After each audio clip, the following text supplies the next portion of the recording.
சிறகடிக்க ஆசை சீரியலில் டுடே எபிசோடில் நம்ம முத்து இருந்துட்டு ரொம்பவே ஆசையாக மீனா கிட்ட போயிட்டு என் ஃப்ரெண்டு விஜய் டிவியில் தான் வேலை பார்த்துட்ருக்கான். அவன் ஒரு தலைப்புக்காக என்னையும் உன்னையும் அங்கே கூப்பிட்ருக்கான். நம்ம போகலாமா அப்படின்னு சொல்லிட்டு கேட்கவும், என்னங்க தலைப்பு அப்படின்னு சொல்லிட்டு மீனா கேட்குறாங்க.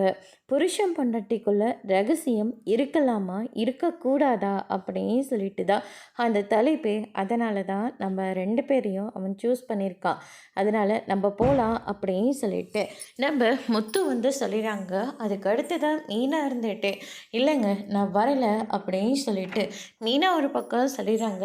ஏன் மீனா, நமக்குள்ளே தான் எந்த ஒரு ரகசியமும் இல்லை, அப்புறம் ஏன் நீ வேண்டான்னு சொல்கிற அப்படின்னு சொல்லிட்டு முத்து கேட்கவும், இல்லைங்க எனக்கு இப்போவே பாருங்கள் எப்படியெல்லாம் வேத்து கொட்டுதுன்னு, என்னால் அத்தனை பேர் முன்னாடியெல்லாம் பேசவே முடியாது, வேண்டாங்க நான் வரலை அப்படின்ற மாதிரி சொல்லிடுறாங்க. அதுக்கடுத்து தான் முத்துவும் எவ்வளவோ கன்வின்ஸ் பண்ணி பார்க்குறாங்க. ஆனால் மீனா இருந்துட்டு வரமாட்டேன்னு ரொம்பவே பிடிவாதமாக இருக்காங்க. அதுக்கடுத்து தான் முத்து இருந்துட்டு மீனாவே வரமாட்டேன்றா, சரி இதுக்கு மேலே நம்ம வெயிட் பண்ண வேண்டாம், அவங்கிட்ட ஃபோன் பண்ணி நான் வரலன்ற விஷயத்த சொல்லிடலாம் அப்படின்னு சொல்லிட்டு முத்து சொல்லிடுறாங்க. அதுக்கு அடுத்ததான் நம்ம மீனா இருந்துட்டு ஒவ்வொன்றா யோசிக்க ஆரம்பிக்கிறாங்க. எனக்கும் அவருக்கும் இது வரைக்கும் நானும் அவரும் எதுவுமே மறைச்சதில்லை, ஆனால் இப்போ இந்த ரோகிணியால் இவ்வளோ பெரிய விஷயத்த நான் மறைச்சி வச்சுருக்கனே அப்படின்னு சொல்லிட்டு மீனா ரொம்பவே வருத்தப்படுறாங்க. அதுக்கு அடுத்ததான் இந்த பக்கம் ரோகிணி இருந்துட்டு மனோஜ்க்காக வெயிட் பண்ணிகிட்ருக்காங்க. மனோஜும் ஒரு வழியாக வீட்டுக்கு வந்துடுறாங்க. உங்ககிட்ட ஒரு முக்கியமான ஒரு விஷயம் சொல்லணும் அப்படின்ற மாதிரி சொல்லிடுறாங்க.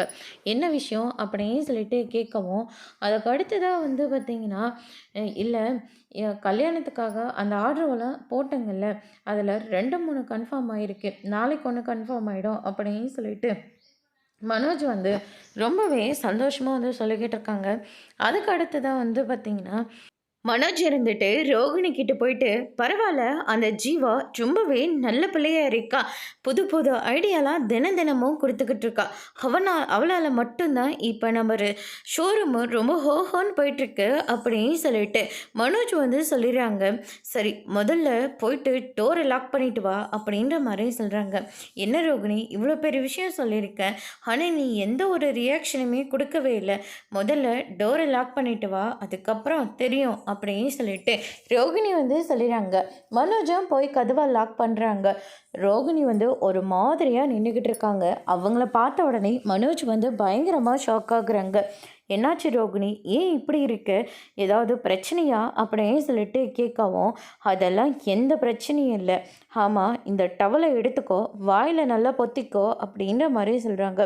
எதுக்காக, முதல்ல நான் சொன்னதை செய்ய அப்படின்னு சொல்லிட்டு ரோகிணி சொன்ன உடனே நம்ம மனோஜ் இருந்துட்டு டவலை எடுத்து வாயை பொத்திக்கிறாங்க.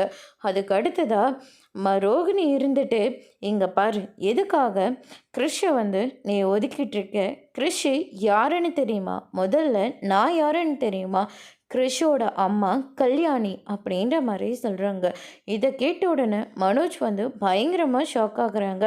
என்ன சொல்கிற அப்படின்னு சொல்லிட்டு கேட்ட உடனே, இந்த வீட்டில் எல்லாரும் கிறிஷை ரொம்பவே நல்லா பார்த்துக்கிறாங்க, ஆனால் நீ மட்டும்தான் அவனை வெறுத்து ஒதுக்கிட்டு இருக்க, இங்கே பாரு கிறிஷ் மேலே இனிமேல் நீ ரொம்ப பாசமாக நடந்துக்கணும், நான் எதுக்காக அவங்கிட்ட போய் பாசமாக நடந்துக்கணும், பின்ன அவனுக்குன்னு யாரும் இல்லைன்னு சொல்லி இந்த வீட்டில் உட்காந்துக்கிட்டு இருக்கான், ஆனால் நீயும் உங்கள் அம்மாவும் சேர்ந்துக்கிட்டு அவனை எவ்வளோ தூரம் கஷ்டப்படுத்திட்டு இருக்கீங்க, உங்களால் மட்டும்தான் அவன் இந்த வீட்டில் ரொம்பவே கஷ்டப்படுறான், இங்கே பாரு நான் சொன்ன மாதிரி செய்யலைன்னா உங்கள் அம்மாவோட ரத்தத்தை அப்படி கழுத்தை நெரிச்சு குடிச்சிருமே, அதுக்கப்புறம் உன் ஆசையே நினைக்கிற உன் பொண்டாட்டியும் உனக்கு கிடைக்காம பண்ணிடுவேன் அப்படின்னு சொல்லிட்டு மிரட்டிட்டு இருக்காங்க.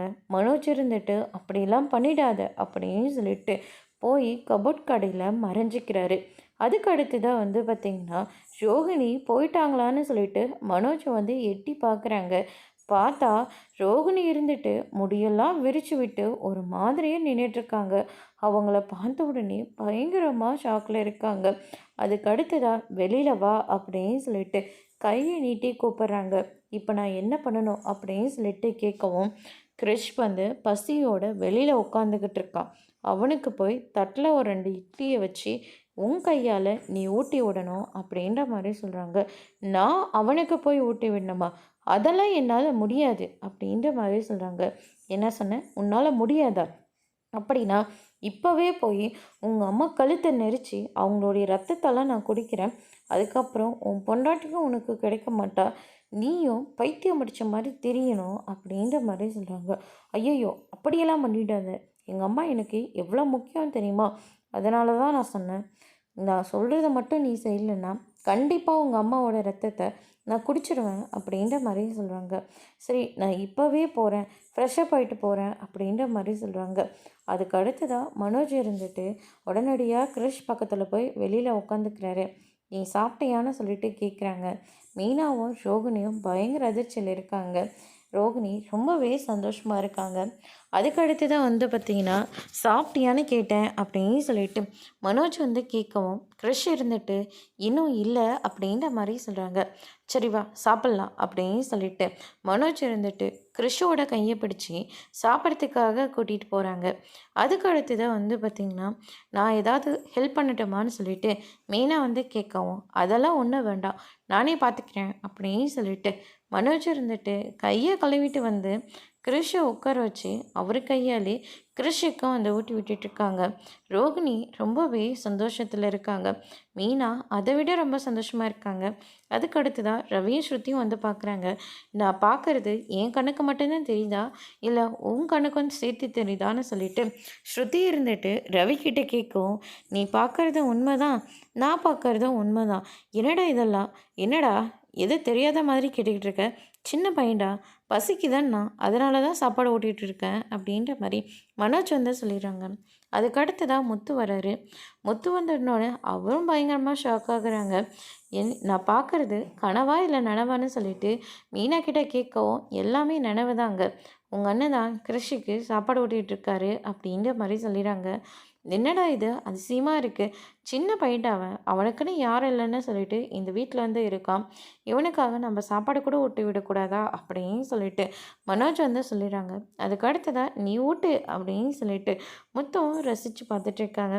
அதுக்கு அடுத்ததாக நம்ம விஜயம் வந்து பயங்கரமாக சத்தம் போடுறாங்க.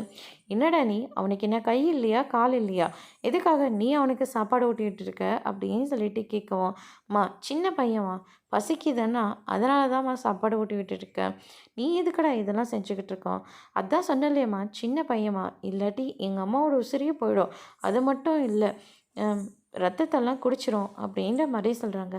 என்னடா என்னென்னமோ உளறிட்டுருக்க அப்படின்னு சொல்லிட்டு கேட்கும். டே மனோஜி, தலையில் ஏதாவது அடிபட்டிருக்கடா? அப்படிலாம் ஒன்றும் இல்லை, வாயை மூடிட்டு சும்மா இரு அப்படின்னு சொல்லிட்டு மனோஜ் வந்து சொல்லிடுறாங்க. அதுக்கடுத்து தான் வந்து பார்த்திங்கன்னா நம்ம ரோகிணி கிட்ட விஜயா இருந்துட்டு இவனுக்கு என்ன பைத்தியத்தை முடிச்சிருக்கா, இவங்கிட்ட எடுத்து சொல்லு, அந்த பையனுக்கெல்லாம் இவனுக்காக சாப்பாடு ஊட்டணும் அப்படின்னு சொல்லிட்டு விஜயா இருந்துட்டு ரோகிணி கிட்ட சத்தம் போட்டுட்ருக்காங்க. மனோஜ் வா போகலாம் அப்படின்னு சொல்லிட்டு கூப்பிடுவோம். நீ கொஞ்ச நேரம் இரு ரோகிணி, அது உன்னை விட்டு போயிடுச்சா, எது உன்னை விட்டு போயிடுச்சா, அதான் கல்யாணி. என்ன கல்யாணியா, என்ன சொல்கிறேன், எனக்கு ஒன்றும் புரியல அப்படின்ற மாதிரி சொல்கிறாங்க. அதுக்கடுத்து தான் மீனாவுக்கும் டவுட் வர ஆரம்பிச்சிருது. அதோட இன்றைக்கான எபிசோட் முடிச்சிருக்காங்க. இனி சிறகடிக்க ஆசையில் அடுத்தடுத்து என்னெல்லாம் நடக்க போகுதுன்றதை வெயிட் பண்ணி பார்க்கலாம். தேங்க்யூ.